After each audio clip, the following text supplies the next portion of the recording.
Top 10 Most Common Financial Mistakes. Many people struggle with money.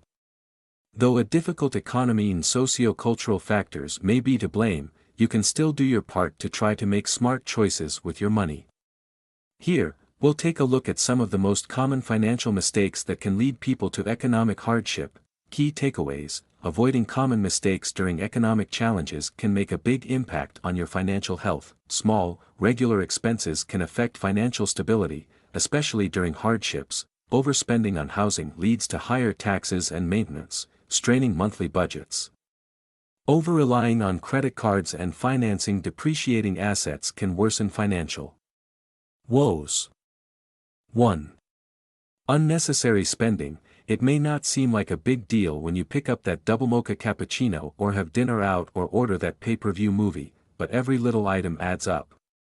Just $25 per week spent on dining out costs you $1,300 per year, which could potentially go toward credit cards or other payments, if you have debt.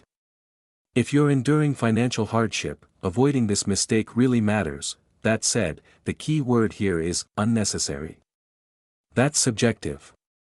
Maybe you really look forward to or need those cappuccinos or dinners or movies to maintain your mental wellness.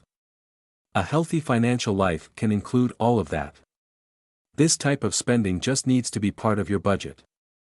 If you plan for it, and you can afford it, then enjoy it. The number of adults who said their finances were worse compared to a year earlier was 35%, the Federal Reserve's 2022 Survey of Household Economics and Decision-Making report found.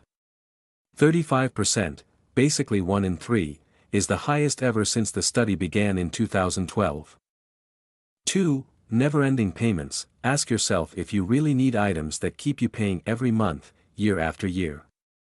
Consider things like streaming services and high-end gym memberships. Are these needs or wants? A cheaper gym may get the job done, allowing you to save the difference. When money is tight, creating a leaner lifestyle can go a long way to cushioning yourself from financial hardship. 3. Living large on credit cards. Using credit cards to buy non-essentials is kind of common. But even if some people are willing or able to pay double-digit interest rates on luxury clothing and a host of other expensive items, it's not always wise to do so, unless you can pay off the card before the end of the month. Credit card interest rates make the price of the charged items a great deal more expensive. In some cases, using credit can mean you'll spend more than you earn, 24.62%, according to research by Investopedia. The median rate of interest across all credit cards in the Investopedia database for June 2024 was 24.62%. 4. Buying a new vehicle. Millions of new vehicles are sold each year, although few buyers can afford to pay for them in cash. But financing can get tricky. After all, being able to afford the payment is not the same as being able to afford the vehicle.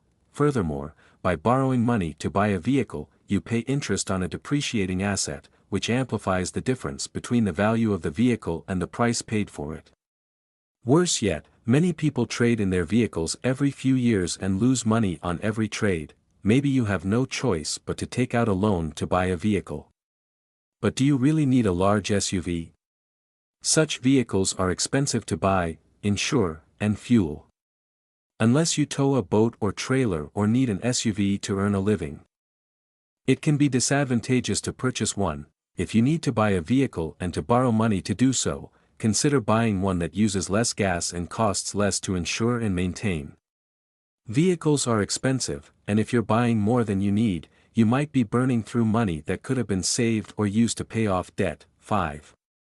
Spending too much on your home. When it comes to buying a home, bigger is not necessarily better. Unless you have a large family, choosing a 6,000 square foot home will only mean more expensive taxes, maintenance, and utilities. Before you buy a home, consider the carrying and operating costs beyond your monthly mortgage payment.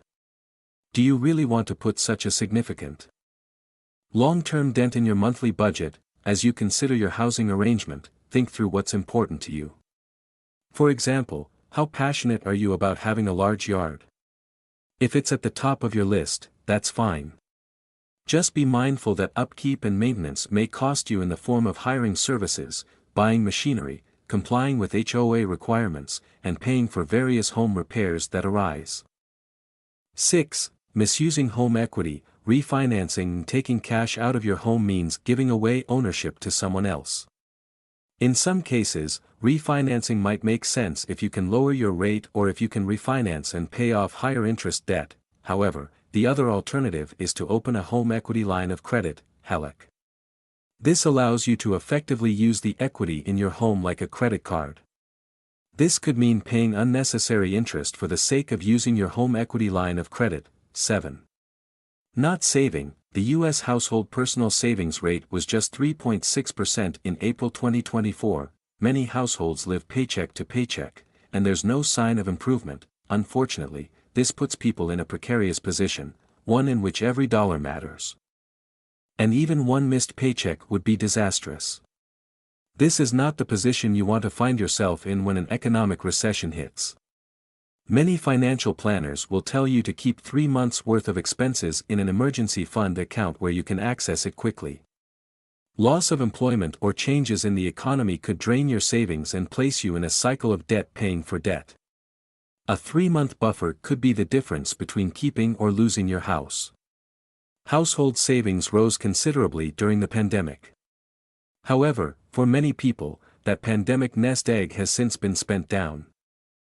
8. Not investing in retirement. If you do not get your money working for you in the markets or through other income-producing investments, you may never be able to stop working. Making monthly contributions to designated retirement accounts is essential for a comfortable retirement. Take advantage of tax-deferred retirement accounts and/or your employer-sponsored plan. Understand the time your investments will have to grow and how much risk you can tolerate. Consult a qualified financial advisor to match this with your goals if possible. 9. Paying off debt with retirement savings. You may be thinking that if your debt is costing 24% and your retirement account is making 7%, swapping the retirement for the debt means you will be pocketing the difference.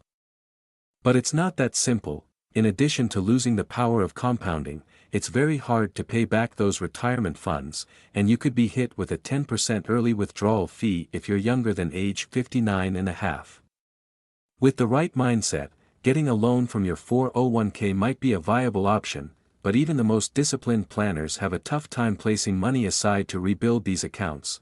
When the debt gets paid off, the urgency to pay it back usually goes away. It will be very tempting to continue spending at the same pace, which means you could go back into debt again. If you are going to pay off debt with savings, you have to live like you still have a debt to pay to your retirement fund. 10. Not having a plan. Your financial future depends on what's going on right now. Maybe you spend a lot of time watching streaming services or scrolling through your social media feeds, but haven't carved out any time to go through your finances. That's too bad, because you need to know where you are going. Make this a priority now. Why are credit cards a problem? Relying on credit cards can worsen financial difficulties. While it may provide a short-term solution, the long-term consequences, such as high interest payments and accumulating debt, can lead to a cycle of financial stress. This financial stress can snowball, leading to higher expenses in the future that continue to make it harder and harder to catch up. How much is too much for a home? Overspending on a home can strain monthly budgets due to higher taxes, maintenance costs, repairs and maintenance, and utilities. Consider using the 28-36 rule, which recommends that you spend no more than 28% of your gross monthly income on your home and no more than 36% of your gross monthly income on total debt. When should you not use your home equity? Using home equity like a piggy bank, whether through refinancing or a home equity line of credit, HELOC, can have detrimental consequences.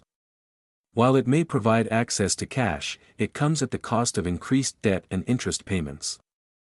Why is having a well-defined financial plan important? Having a well-defined financial plan is essential for securing a stable and prosperous financial future. A comprehensive plan helps you set clear goals. It also encourages you to allocate money wisely and navigate economic uncertainties. Your financial plan serves as a roadmap for making informed financial decisions, including budgeting, saving, investing, and preparing for future milestones such as homeownership, education, and retirement. The bottom line, though some factors may be out of your control, it's still wise to try to get your finances on track. At the very least, review where you are, and create a sound financial plan. It's possible that there's nothing you can do differently. There's no extras in your budget. There's nothing you can cut, but for many people, there are a few things that can change. Maybe you're overspending. So be honest with yourself. Review your credit card statements. Make a realistic budget.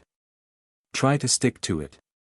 If you don't, and most people don't, give yourself grace, and try again, and before you make life-changing moves, such as buying a home, make sure to do your due diligence. Finally, if you can, try to make saving some of what you earn a priority. You may not be able to afford much now, but hopefully your circumstances will improve. Have an attitude of growth. Keep trying.